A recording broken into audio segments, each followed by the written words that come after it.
town of Indiana has been so close to me all my life that I didn't feel like I'd been away, really. James Maitland Stewart was born in the small town of Indiana, Pennsylvania on May 20th, 1908. He was the oldest child of Alexander and Elizabeth Stewart. He had two sisters, Mary Wilson and Virginia Kelly. Jimmy's grandfather had founded the Stewart Hardware Company. His father had inherited it, and it was expected that Jimmy would take over once he got out of college. But not unlike his character George Bailey in It's a Wonderful Life, Jimmy had other plans. I want to do something big and something important. Jimmy entered his father's alma mater, Princeton University, in the fall of 1928. During his sophomore year, his talent in playing the accordion led to his involvement with the Triangle Club, an organization that produced musical comedies. Upon graduation, Jimmy received an offer from his friend at Princeton, Josh Logan, to join the University Players, a summer stock group based at Cape Cod. Jimmy accepted, and there he met another soon-to-be famous actor, Henry Fonda. While honoring Stewart at the American Film Institute's tribute in 1980, Fonda recalled those early days. And that summer, they tried out a new play called Karajan, and eventually came into Broadway, and it was short-lived, but it did introduce some new faces to Broadway, including Mildred Natwick and Josh Logan, Myron McCormick, and a tall, skinny James Stewart. Now, without documenting the next 2 years, the point I want to lay on you is that Stewart never went out and looked for a job. I've been wearing out my shoe leather in Times Square for 5 years, going from office to office. And the parts just kept happening to Jim. And they kept getting bigger and better. I remember I saw him in a play called Divided by Three. He was playing Judith Anderson's son. Judith is a formidable actress. Well, I want you to know Stewart was electrifying. And I went back to see him in the dressing room. And I sat there just looking at him and shaking my head and wondering, when and where and how in the hell did he get to be so good? And I've been in awe ever since. Jim, I treasure every moment.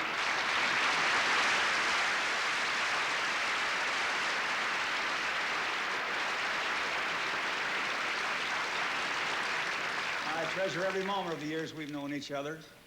From 1935 to 1939, Stewart appeared in 19 motion pictures. He once said that the great thing about acting in the movies was that you could give people little pieces of time they'd never forget. Stewart's many talents were on display early in his career, as evidenced by these little pieces of time. Well, thanks, Bill. I was just wondering, since I was so nice and showed you around the camp and everything, I thought maybe you might, Is that it?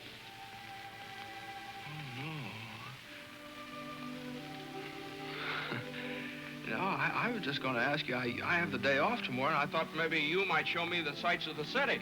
Oh, Cyril, I'm so glad you decided to come. I recognized him instantly, Mrs. Johnson. I'm doing an article for the New York Times on Madam Chambers' great work in the theater. So sweet of you. One of her actors is down with the flu. It's a small part, so I'm sure you can get up in it by tonight. It's a Southern lieutenant. Mr. Hemingway is Southern himself. Oh. Virginia, isn't it, Cyril? Alabama. Well, that's perfect. If you would care to just read for me for a few minutes. Madam, I'd be delighted to read for you all. Perfect. Perfect. Poor Mr. Isaacs could never quite master the Southern accent required by a gentleman from Mississippi. Alabama. So I'll start by telling you that I have a very peculiar hobby. So have I. Mine's carving napkin rings. What's yours? Mine's collecting deputy sheriff's guns. Whenever I meet a new deputy, I always ask him for his gun. And I ask him real nice. I'm sorry, Mr. Kent. I'm afraid this here's one gun your collection's going to be minus.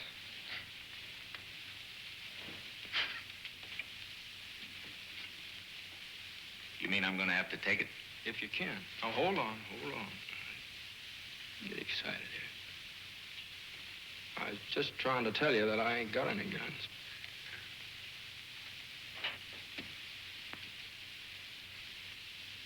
See, if I would have had a gun there, why, one of us might have got hurt and might have been me. I wouldn't like that, would I? Time and again, his many talents shone through. I'm not entirely to blame for you being so easy to love, so easy to idolize, all others above. 1939 was a pivotal year for Stewart. He earned an Academy Award nomination for his intense portrayal of Senator Jefferson Smith in Frank Capra's Mr. Smith Goes to Washington. Well, I'm not licked. And I'm gonna stay right here and fight for this lost cause, even if this room gets filled with lies like these. The following year, Jimmy finally won the Oscar for his supporting role in The Philadelphia Story. Excuse me.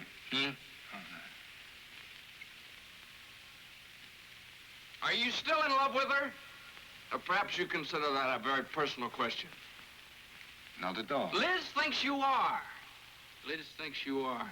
But of course, women like to romanticize about things. Yes, they do, don't they? Yes, they do, don't they? Jimmy's father was proud of him, even though he didn't quite understand the whole thing. After the Academy Awards, he said, son, the radio said you, that they gave you something out there. What was that, a plaque? What do you, and I said, no, it's a statue. It's a very, very nice statue. He said, well, why don't you send it home and I'll put it in the window. So the next day I sent it home. It was there for 20 years. In 1941, Jimmy Stewart's talents were on display in a much different light. He was a bomber pilot, flew out of England, and he had 20 missions over Germany, tough missions, and one of which earned him the Distinguished Flying Cross. After the war, Jimmy returned home to a hero's welcome in Indiana, a moment immortalized by Life magazine. Thus began a new chapter in Stewart's life. He was no longer under contract with MGM, and he wondered if he would ever find work in the acting field again. Well, he didn't have to wonder for long.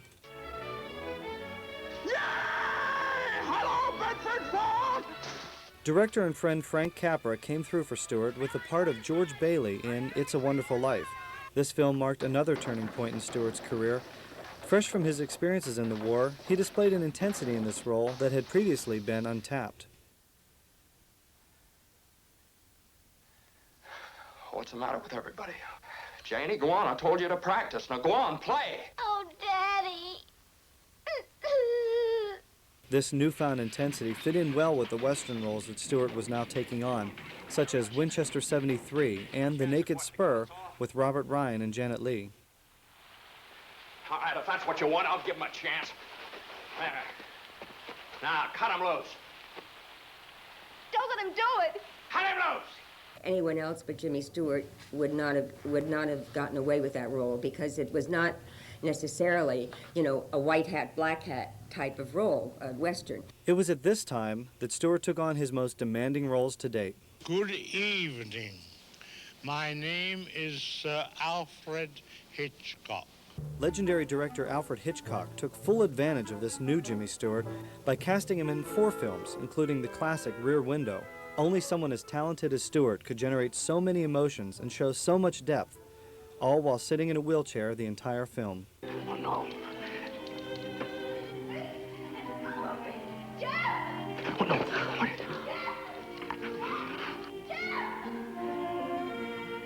Please.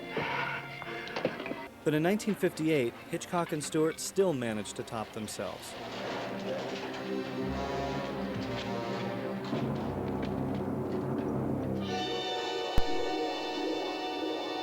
In Vertigo, Stewart portrays a detective who becomes involved with the beautiful and mysterious Kim Novak.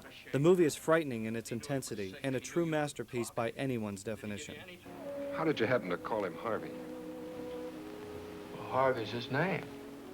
But Stewart never strayed too far from his gentle, nice guy persona, which he displayed to perfection as Tippler Elwood P. Dowd in 1950's Harvey. And then I said to him, I said, you have the advantage on me. You know my name, and I don't know yours. And right back at me, he said, What name do you like? Well, I didn't even have to think twice about that. Harvey's always been my favorite name. So I said to him, I said, Harvey.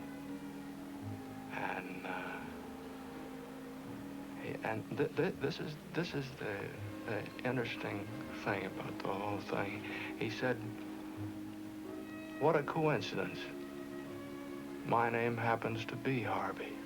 Jimmy and wife Gloria both appeared on the Jack Benny program in 1964, and as you can see, Jimmy wasn't the only comedian in the family. Jimmy! Hello, Jack. Jimmy Stewart. Hello, Jack. Gloria.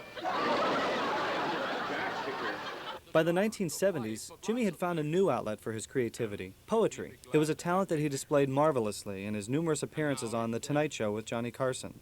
And there are nights when I think I feel him climb upon her bed and lie between us, and I pat his head. And there are nights when I think I feel that stare, and I reach out my hand to stroke his hair, and he's not there. Oh, how I wish that wasn't so. I'll always love a dog named Bo.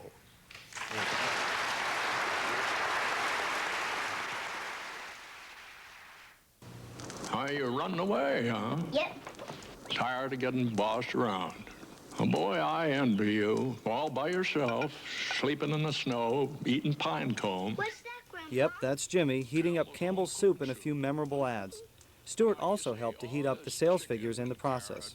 Doggone it, I'm dog-tired. I'm tired of leading a dog's life and fighting like cats and dogs against cats and dogs. A young pup's dog on my trail trying to become top dog.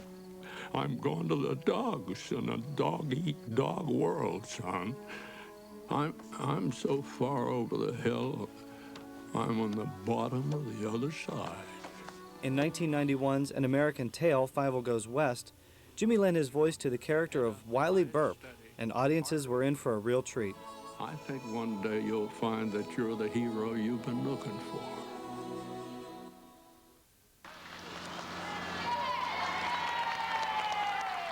In 1995, Stewart's children were on hand to dedicate the Jimmy Stewart Museum in Indiana, Pennsylvania.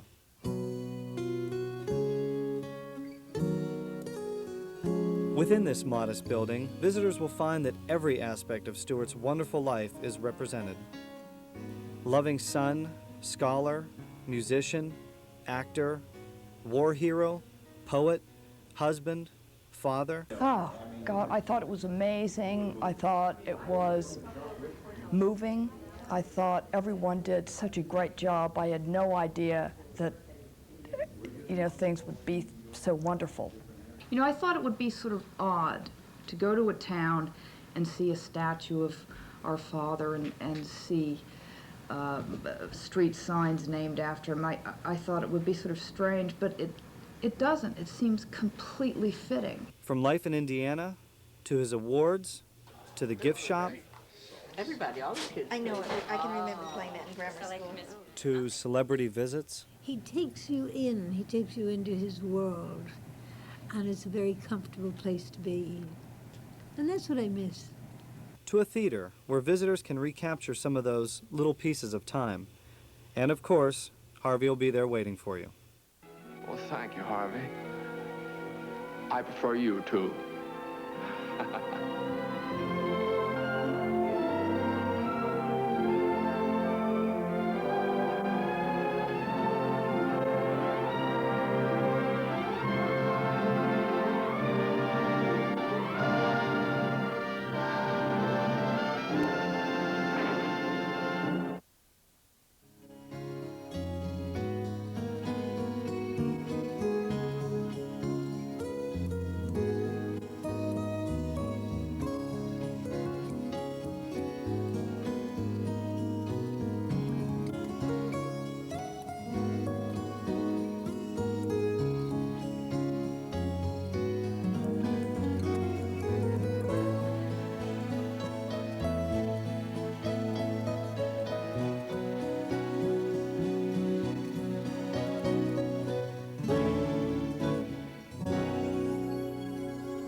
Harvey.